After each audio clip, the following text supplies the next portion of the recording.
Welcome to The Connection, a weekly radio program where we share our experiences and expertise with stories of caring, courage, and change right here in Connecticut. Listen to learn about needed resources to improve your well-being and transform your life. Now, here are the hosts of The Connection, Lisa DeMatteis-Lepore and Ann Baldwin. And we're back. Yes, we are, with another edition of The Connection. It's so great to be with you on this Sunday morning. As you just heard in the introduction, I'm Ann Baldwin, one of the hosts of the show, and she's not here in the seat, but she's here on the phone, which we've had to do lately due to COVID-19, Lisa DeMatteis-Lepore, who is president and CEO of The Connection. Good morning, Lisa. Good morning, Ann. How are you? Just trying to keep a smile on my face, and that's why I love doing these programs, because when we talk about some of the programs at The Connection, it just gives me another reinforcement of gratitude, because, you think that your life sucks sometimes, and it's easy to get into your own pity party and just kind of sit in your stuff. But then when you hear about so many people out there that, whether it's because of COVID-19, which a lot more people are in a lot worse situations than they were, or just life circumstances, mental illness, whatever it might be, I'm grateful. I'm grateful that I do have a roof over my head and I still have a semblance of a life before COVID-19. So I think this puts things in perspective.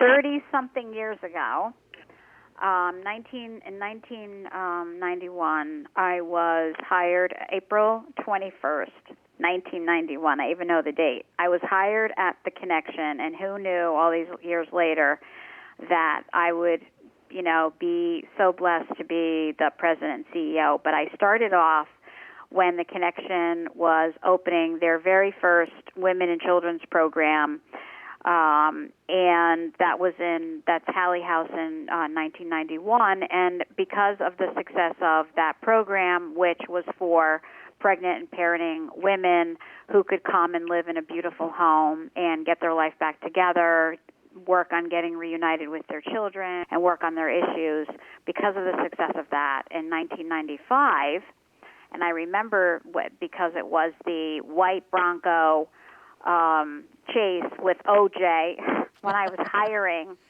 for our second residential program, a sister program of Hallie House, which is Mother's Retreat in Groton.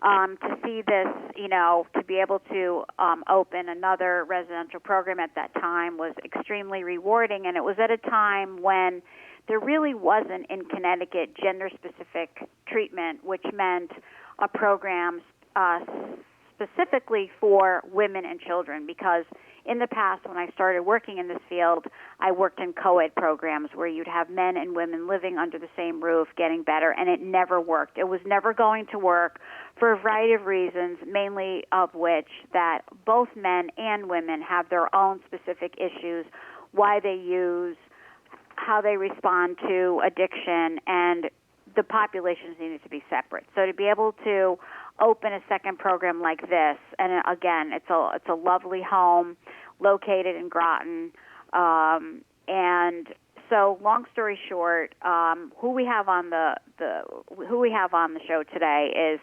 someone that I actually hired many years ago, Sherry Weaver. Sherry has been really a force in building the program, sustaining the women's and children's programs for our agency, and really doing the wonderful work that I started out doing, she does, and really has seen many graduates come in and out of the program, held many babies that are now adults that are, doing well and thriving.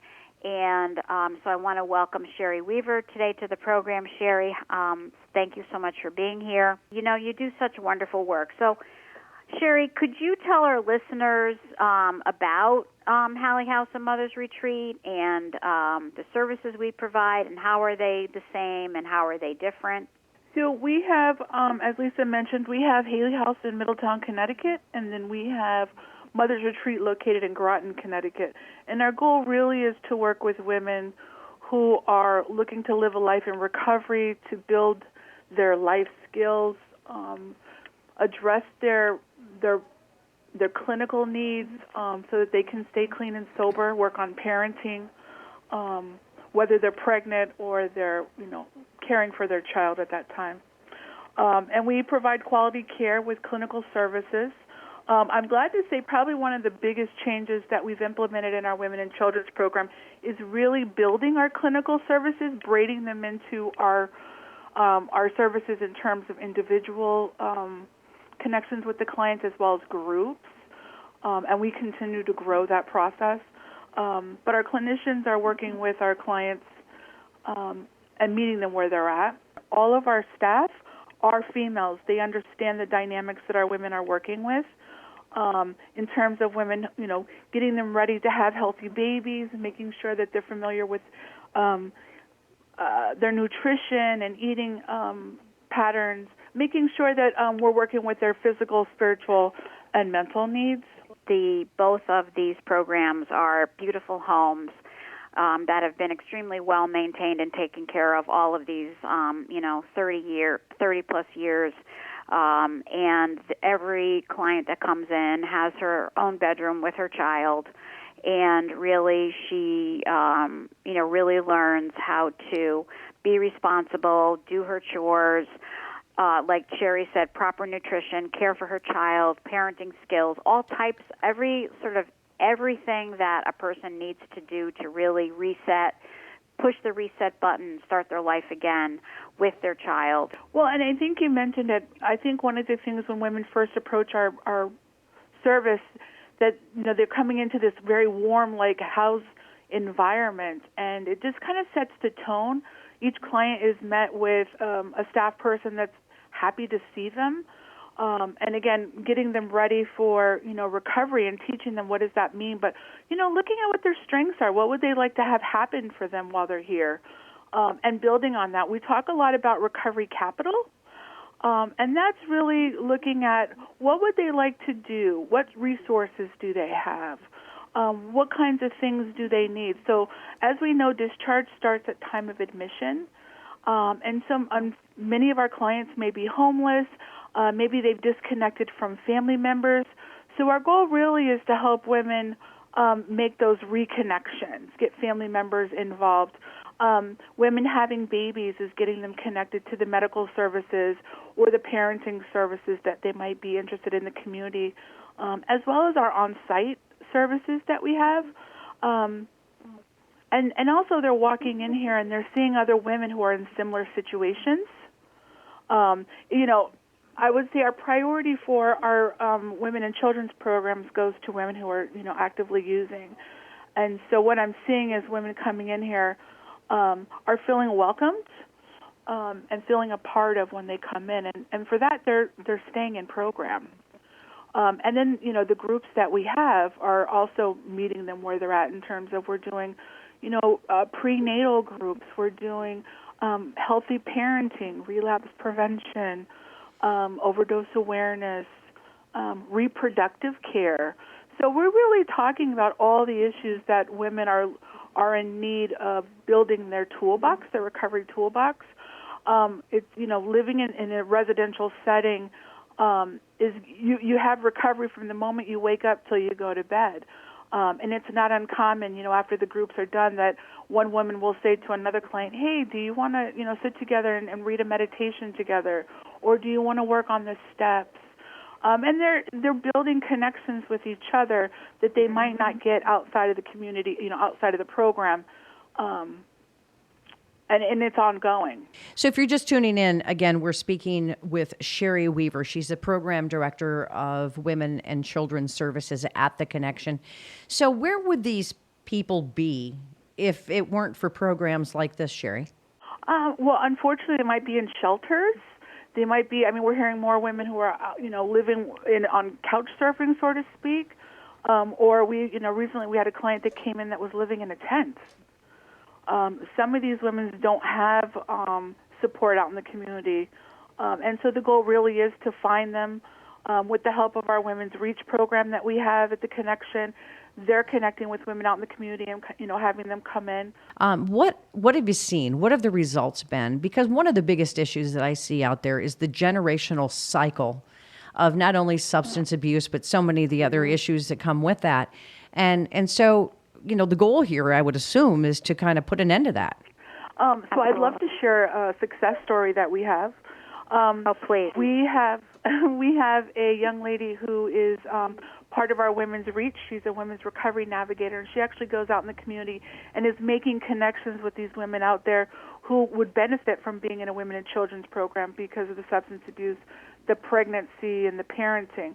And she actually shares her story about how she was in our Haley House program 23 years ago. And now she's working for our agency. And what she shows is that, so what she shows is that there really is an opportunity for you to build your recovery, build your life, reconnect with your community, and build your life the way you want it to be. And it's a wonderful opportunity for us to see her, again, out in the community. She's making community support. She's our role model that recovery works when you work it. I will never forget the orientation that I was running, and she was a new employee orientation, and she was sitting there. It was an amazing reunion and a big hug and tears, and really wonderful to see because, of course, I remember her, coming in and really the work that she did, and of course, she had nothing but wonderful things to say about you, Sherry. But I also I'm going to share a quick story. First Community.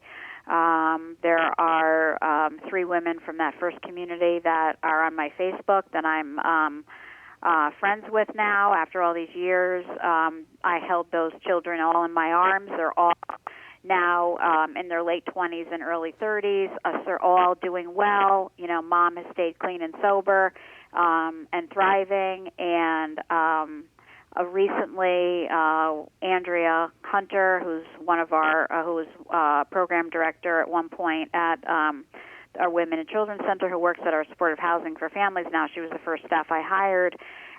We took this mom and former client mom and her daughter out for lunch before this COVID disaster. And it was just such an amazing reunion I felt really old, by the way, to see really that treatment does work and the beauty of rebuilding your soul and breaking generational cycles of abuse. And why these programs are so important is not only is mom getting healthy, but the child is being offered a different path of opportunity of life than perhaps mom had. And I guess what I really want to stress about this, because I could talk about this topic for hours, as you could see, is the women that we see come from all walks of life. The women that we see in Connecticut, you'd be surprised who we see. That's all I'm going to say.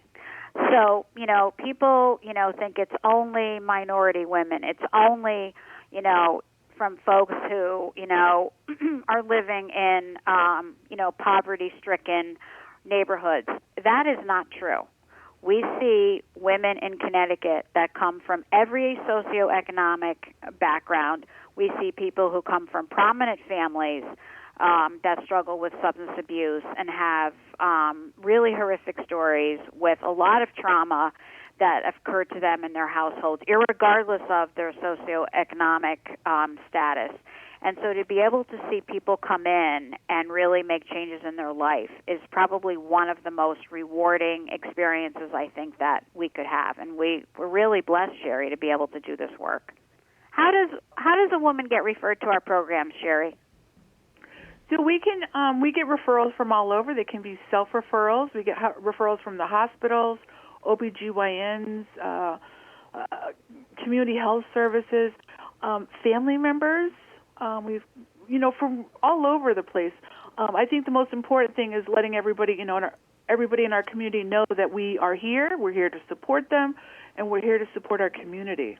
Are you full? We are at capacity. We have one open bed at Mother's Retreat in Groton, but we actually have someone scheduled for admission. Well, and so that just goes to show you the need out there, right? That there really is a need. How long can these women and or their children, how long do they usually stay?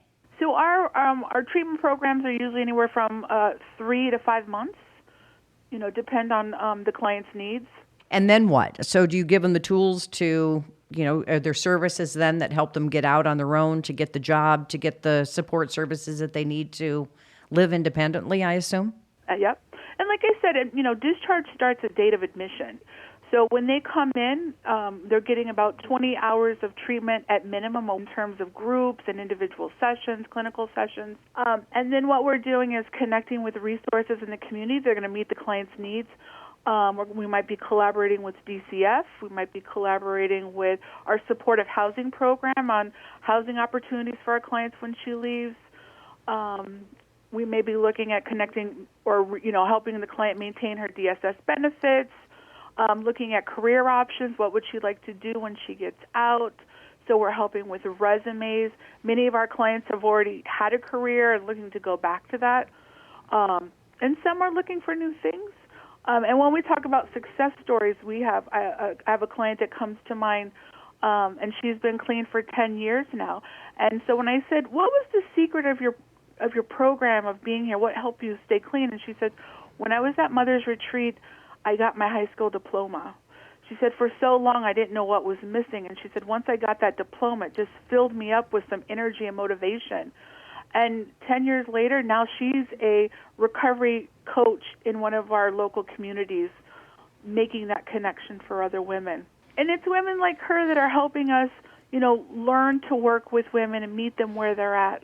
But we're looking, every case is different, and we're looking at all the resources in the community, but really providing her with wraparound support so that when she does transition back into her own community and her own home, is that she is as supported as possible for a successful continued recovery program. So how are you funded, Lisa? How is the program funded? And I'm going to ask you, Miss President and CEO, are there plans to expand such a successful program with proven results and longevity? We're funded by DMIS, which is the Department of Mental Health and Addiction Services, and we know throughout Connecticut that there's always been a shortage of women's services, services for women. And do we need to expand these services? 1,000%, absolutely yes. Are there any plans right now to do that? Not really. We would love to do that. I know if there was an opportunity or a grant that came out, we would absolutely do it. I feel, though, that Connecticut is absolutely on the map with regard to gender-specific training and, trauma-informed care. And, we've had many national speakers come and actually train Connecticut. I was blessed to be involved with a group of women early on, many, many years ago, in developing, standards of care for women and what it would look like. We had Stephanie Covington come, and she's a well-known author and trainer on trauma-informed care. So to be able to be a part of this movement in Connecticut from the beginning, Connecticut's really come a very long way in treating women, and my hope is that we would be able to expand services, because there will never be enough services for women. Many women that are in Niantic now and are, for substance abuse and other, and I'm not saying that, you do the time, you pay the crime, blah, blah, blah, but a lot of these women really are, have substance abuse issues, and they're not going to get better, staying in jail. They need to, be reunited with their children, most of them. And, how will that happen? We want to stop this cycle of abuse and trauma. And I want to say, and I know, Sherry, you may want to speak to this, but there is a very high percentage of the women that we see in these programs that have suffered severe trauma. They don't decide one day, I think I'm just going to use drugs, Like I said, every socioeconomic class we've seen, really unhealthy, wealthy families that, feed their children, have addiction problems and are hiding secrets, and we see the other opposite end, and I'm not criticizing, any socioeconomic class. I'm saying that addiction is not prejudice, nor is trauma. And so, there's nothing more exciting than to see a woman build her soul and have self-confidence and, start a new roadmap and, get reunited with their children and learn what it's like. And you're a woman in recovery. I mean, how does this make you feel when you understand all this? You don't decide one day you're just going to start drinking or you're going to start using drugs. No, you right? don't. No, you don't. And for most of us, it's really a disease. So it's got to be treated. You've got to want it. You've got to have resources. That was one of the biggest hurdles for me, and for more importantly for my family, is where do you start? So knowing that there's programs out there that have a continuum of care that meet you where you're at, which is so important, to figure out, Sherry talked about this, every situation is different. The reason that I drank is different than the reason that somebody else's might drink. People always said to me, even when I was in the recovery center, well, what kind of a traumatic, event have you had in your life? I didn't really have anything that triggered my alcoholism. I have a disease. And so that's what made me go down that slippery slope. So to have folks work with you and figure out what happened and how you can get better and lead a constructive life is so important. For the woman that Sherry just talked about, her annoying thing was she didn't have her high school diploma. What a feeling of accomplishment. Maybe that's one of the reasons that she drank. Who knows? But everybody's got their own things, and that's why it's so important, to get professional help when you're in these situations so that you can end the cycle of whether it's abuse, addiction, whatever it is. That's why programs like this exist. And we should tell people, too, go to the website. That's where there's so much information on so many programs, theconnectioninc.org. And we only have a couple of minutes left, not even that, Sherry, but I want to ask you and give you the opportunity. Programs like this must need things. You think about women there, they need the clothing, the babies, the diapers, the formula. What kinds of things could people in our community do to help at the Mother's Retreat? What kind of items are you looking for? Oh, thank you for asking, Ann. So things that our women could use, of course, women hygiene, baby items. Also, we were talking about craft items and supplies, puzzles, things that they could do with their free time, and also books. Our women are looking at things that they can do to, fill their free time, interact with each other and as well as their children, so games as well. Wow, I never even thought of that. Wonderful.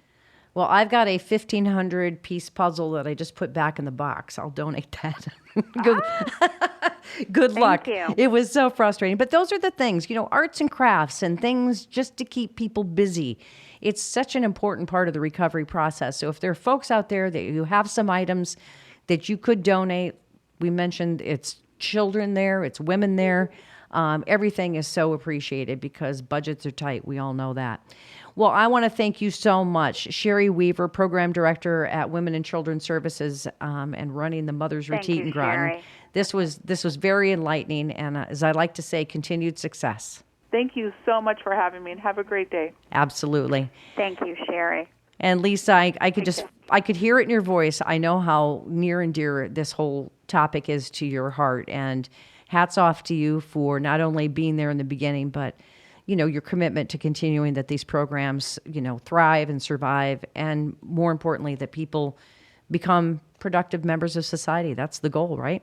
It is, and Ann, I'm sitting in my Danbury office, and I'm looking at a picture that was taken when I started working at the Halley House in 1991 with my car in the driveway and children playing in front of the house. And it's every time, I look back at that and I think, what an amazing agency we have, how blessed I am, and how many lives that, the connection helps and serves in a given year. And I'll tell you, it's such a blessing. Well, you're doing a great job. Such a blessing. It's a great agency, and we want to, thank folks that, throughout the course of the show have supported that, and hopefully they'll support Mother's Retreat as well.